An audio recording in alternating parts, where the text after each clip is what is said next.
Chapter 18. Looking back through the space of only 3 years to this particular period of my life, I can remember distinctly the singular expression on Lucio's face when I told him that Sybil Elton had accepted me.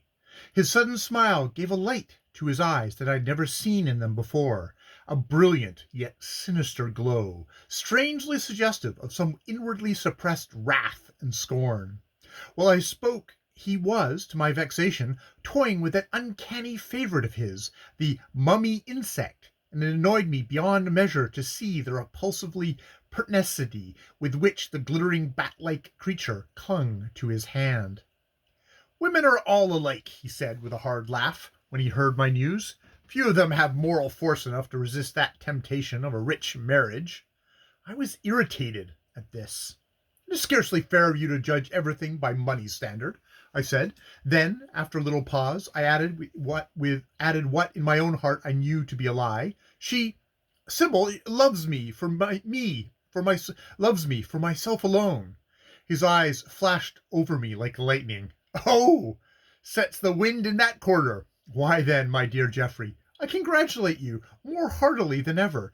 To conquer the affections of one of the proudest girls in England, and win her love so completely as to be sure that she would marry you even if you had not a sou to bless yourself with, this is a victory indeed, and one of which you may be well proud. Again, and yet again, I congratulate you."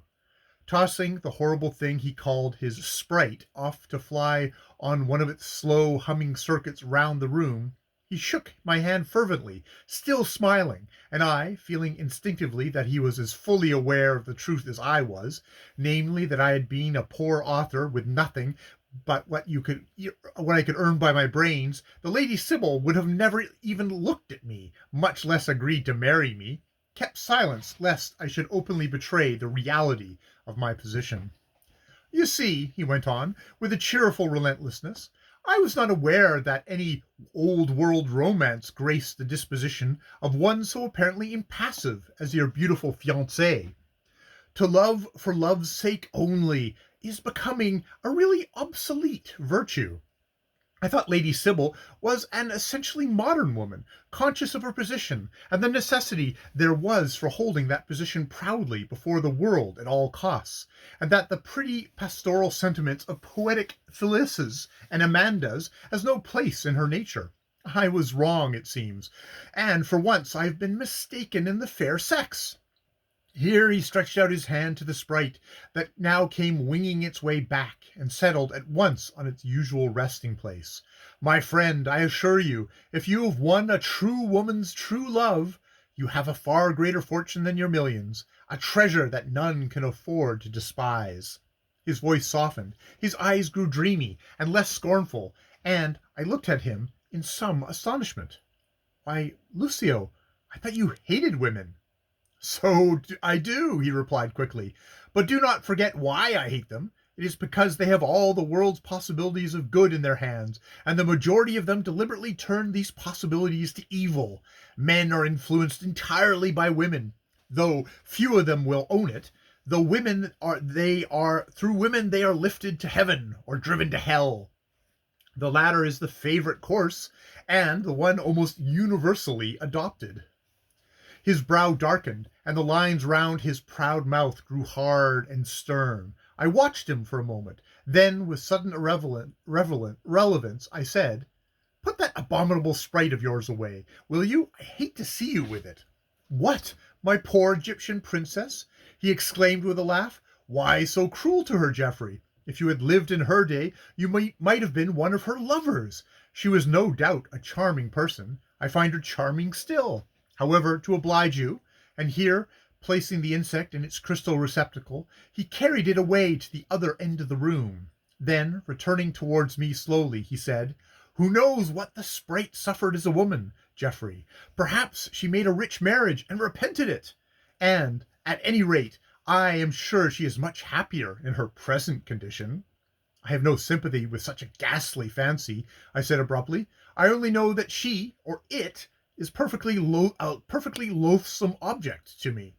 "Well, Some transmigrated souls are loathsome objects to look at, he declared imperturbably. When they're deprived of their respectable two-legged fleshy covering, it isn't extraordinary what a change the inexorable laws of nature make in them. What nonsense you talk, Lucio, I said impatiently. How can you know anything about it? A sudden shadow passed over his face, giving it a strange pallor and impenetrability. Have you forgotten, he said in deliberate, measured accents, that your friend John Carrington, when he wrote that letter of introduction I brought from him to you, told you in it that in all matters scientific I was an absolute master? In these matters scientific you have not tested my skill, yet you ask how I can know? I answer that I do know many things of which you are ignorant. Do not presume too much on your own intellectual capability, my friend, lest I prove it not, lest I demonstrate to you, beyond all possibility of consoling doubt, that the shreds and striplings of that change you call death are only so many embryos of new life, which you must live, whether you will or no. Somewhat abashed by his words, and still more by his manner, I said, Pardon me, I spoke in haste, of course, but you know my theories. Most thoroughly, and he laughed, with an immediate resumption of his own manners. Every man has his own theory. It is the fashionable motto of the hour. Each little biped tells you that he has his own idea of God, and equally his own idea of the devil. It is very droll, but let us return to the theme of love. I feel I have not congratulated you half enough, for surely fortune favors you singularly. Out of the teeming mass of vain and frivolous femininity, you have secured a unique example of beauty, truth, and purity. A woman who, apart from all self-interest and worldly advantage, weds you with 5 millions, for yourself alone. The prettiest poem in the world could be made out of such an exquisite, innocent maiden type. You are one of the luckiest men alive. In fact, you have nothing more to wish for. I did not contradict him, though in my own mind I felt that the circumstances of my engagement left much to be desired. I, who scoffed at religion, wished it had formed part of the character of my future wife, I, who sneered at sentiment, craved for some expression of it in the woman whose beauty attracted my desires. However, I determinedly smothered all the premonitions of my own conscience, and accepted what each day of my idle and useless life brought me without considering future consequences. The papers soon had the news that a marriage had been arranged and will shortly take place between Sybil, only daughter of Earl of Elton, and Geoffrey Tempest, the famous millionaire, not famous author, mark you, though I was still being loudly boomed.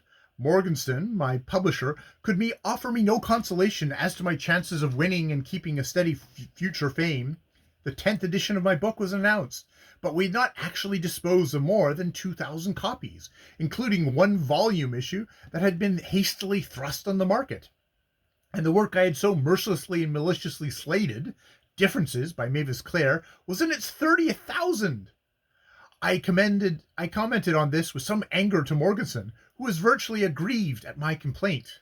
Dear me, Mr. Tempest, you are not the only writer who's been boomed by the press and who nevertheless does not sell, he exclaimed. No one can account for the capriciousness of the public. They are entirely beyond the most cautious publisher's control or calculation. Miss Clare is a sore subject to many authors besides yourself. She always takes, and no one can help it. I sympathize with you in the matter heartily, but I am not to blame. At any rate, reviewers are all with you. Their praise has been almost unanimous. Now, Mavis Clare's Differences, though to my thinking a very brilliant and powerful book, has been literally cut to pieces wherever it has been noticed at all. And yet the public go for her and don't go for you. It isn't my fault. You see, people have got compulsory education now, and I'm afraid they begin to mistrust criticism, preferring to form their own independent opinions. If this is so, of course, it will be a terrible thing, because the most carefully organized clique in the world will be powerless. Everything has been done for you that can be done, Mr. Tempest. I am sure I regret as much as yourself that the result has not been all you expected or desired. Many authors would not care so much for public approval. The applause of cultured journalism, such as you have obtained, would be more than sufficient for them. I laughed bitterly. The applause of cultured journalism? I thought I knew something of the way in which such applause was won. I almost began to hate my millions. Golden trash that could only secure me the insincere flattery of fair-weather friends, and that could not give me fame, such fame as had sometimes been grasped in a moment by a starving and neglected genius, who in the very arms of death succeeds in mastering the world. One day, in a fit of disappointment and petulance, I said to Lucio, "You've not kept all your promises, my friend. You told me you could give me fame." He looked at me curiously. "Did I? Well, are you not famous?" "No, I'm merely notorious," I retorted. He smiled. "The word fame, my good Geoffrey, traced to its original means a breath, the breath of popular adulation. You have that for your wealth, but not for my work.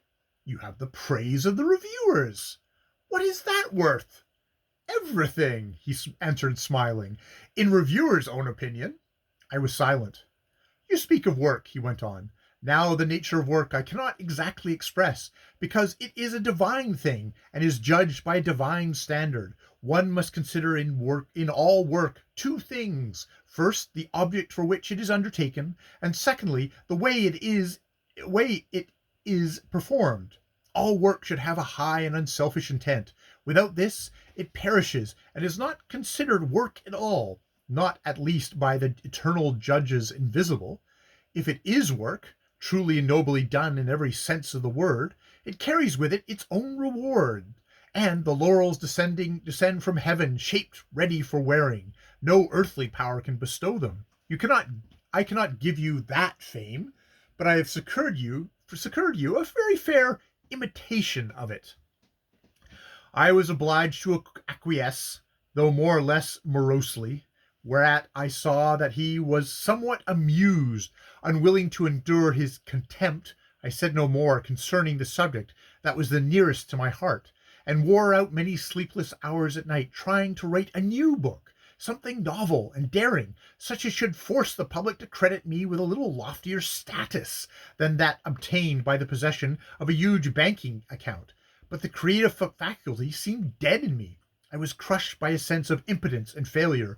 Vague ideas were in my brain that would not lend themselves to expression in words, and such a diseased love of hypercriticism controlled me that after a miserably nervous analysis of every page I wrote, I tore it up as soon as it was written, thus reducing myself to a state of mind that was almost unbearable.